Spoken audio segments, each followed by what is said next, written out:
Натурал сандардың 3-ге және 9-ға бөлінгіштік белгілері. 228-ші есеп. Сандардың 3-ге бөлінгіштігін анықтаңдар. Бірінші, 120, 203, 306-шы сандар. Яғни санның 3-ге бөлінгіштігін анықтау үшін берілген сандардың цифрларын қосып шығуымыз керек. 120 3-ге бөлінеді, себебі цифрлардың қосындысы 3-ге бөлінеді. 203 бөлінбейді, 306 бөлінеді. Екінші, 660 бөлінеді, 800 санның цифрларының қосындысы 8, 8 3-ге бөлінбейді. 840 санның цифрларының қосындысы 12, 12 3-ге бөлінеді. Үшінші, 690 бөлінеді, 510 бөлінеді, 135 бөлінбейді. Себебі цифрларының қосындысы 10, 10 3-ге бөлінбейді. Төртінші, 780 бөлінеді, 910 бөлінбейді, 1005 бөлінеді. 229-ші есеп. Бірінші, сандардың 3-ге бөлінетінін сандарды теріп жазыңдар. 3-ге бөлінетін сандар, яғни берілген санның цифрларының қосындысы 3-ге бөліну керек. Бірінші, 123. Цифрларын қосып шығайық. 6, ал 6 3-ге бөлінеді. Келесі 325. Санның цифрларының қосындысы 10, бөлінбейді. Келесі 342. Цифрларының қосындысы 9, 9 3-ге бөлінеді. 404 бөлінбейді. 561.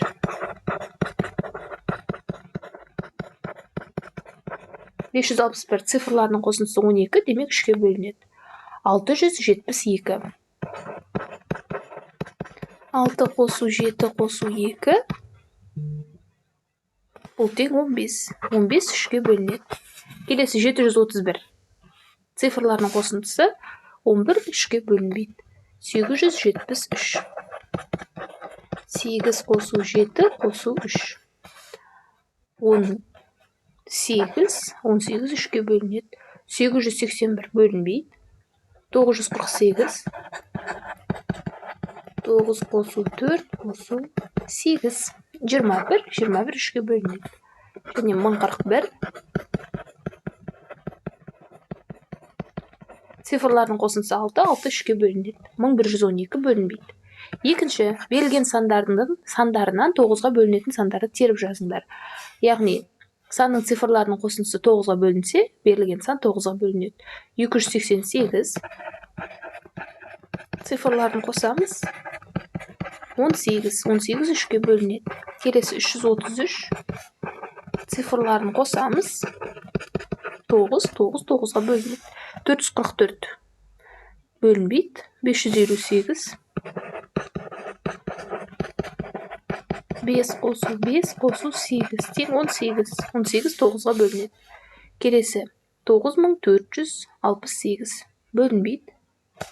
507 бөлінбейді. Келесі 8645 бөлінбейді.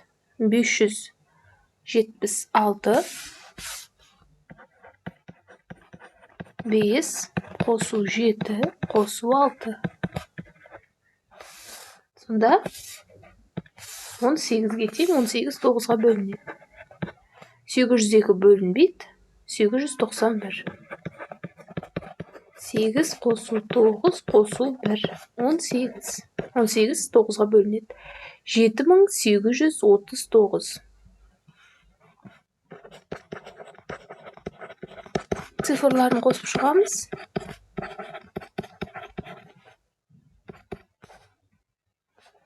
Сонда 27 9-ға бөлінеді. Яғни 765. Цифрларын қосып шығамыз. 18 9-ға бөлінеді.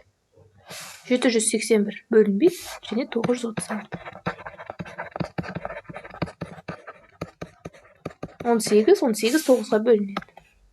Келесі 230-ші есеп. Бірінші, берілген сандардан 3-ге бөлінетін сандарды теріп жазыңдар. 44 бөлінбейді. 444 бөлінеді. 4444 бөлінбейді. Ал 444444 бөлінеді. 555 бөлінеді. 5555 бөлінбейді. Яғни санның цифрларының қосындысы. Келесі 81 9-ға бөлінеді. 818 бөлінбейді. 8181 бөлінеді. Ал 81818 бөлінбейді. Ал 818181 цифрларының қосындысы 27, яғни 9-ға бөлінеді. 231-ші есеп. Пойыздың 9 платформасына тракторлар тиелген. Әрбір платформадағы тракторлар саны бірдей. Пойыздың барлық платформасында 143 трактор болуы мүмкін бе? 146 трактор болуы мүмкін бе? Әлде 144 трактор болуы мүмкін бе? Бір платформаға неше трактор тиелген? Яғни берілген тракторлардың саны 9-ға бөлінуі керек. Сонда 143, 146 және 144 санының қайсысы 9-ға нақты бөлінеді? Соны анықтайық. 143-тің цифрларын қосып шықсақ 8, бұл 9-ға бөлінбейді. 146-ның цифрларын қосып шықсақ 11, 9-ға бөлінбейді. 144-тің цифрларын қосып шықсақ 9, демек 144 трактор болуы мүмкін. Сонда 144-ті 9-ға бөлсек 16-ға тең. 232-ші есеп. Бірінші. Берілген сандардың қайсысы 6-ға бөлінеді? Теріп жазып, бөліндіні табыңдар. 6-ға бөліну үшін берілген сан 2-ге де 3-ге де бөліну керек. Себебі 6 2 мен 3-тің көбейтіндісі. 114 саны 2-ге де 3-ге де бөлінеді. Сонда 6-ға бөлсек 19. Келесі 116 саны бөлінбейді. 132 бөлінеді. Яғни 132-ні 6-ға бөлейік. 22-ге тең. 143 бөлінбейді. 372 бөлінеді. 62-ге тең. 438 бөлінеді. 6-ға бөлсек 73.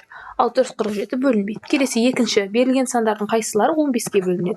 15 дегеніміз 3 пен 5-тің көбейтіндісі, яғни берілген сан 3-ге де 5-ге де бөліну керек. Сонда 105 3-ге де 5-ге де бөлінеді. Оны 15-ге бөлсек 7-ге тең. 156 бөлінбейді. 255 бөлінеді. 15-ге бөлейік. 17-ге тең. Келесі 275 бөлінбейді. 345 бөлінеді. 345-ті 15-ге бөлсек 23-ге тең. 412 бөлінбейді. 465 бөлінеді. 15-ге бөлеміз, сонда 31-ге тең. Үшінші. Берілген сандардың қайсылары 45-ге бөлінеді? 45 дегеніміз бұл 3 пен 9 пен 5-тің көбейтіндісі. Яғни берілген сан 9-ға да 5-ге де бөліну керек. Сонда 45-ге бөлінеді. 135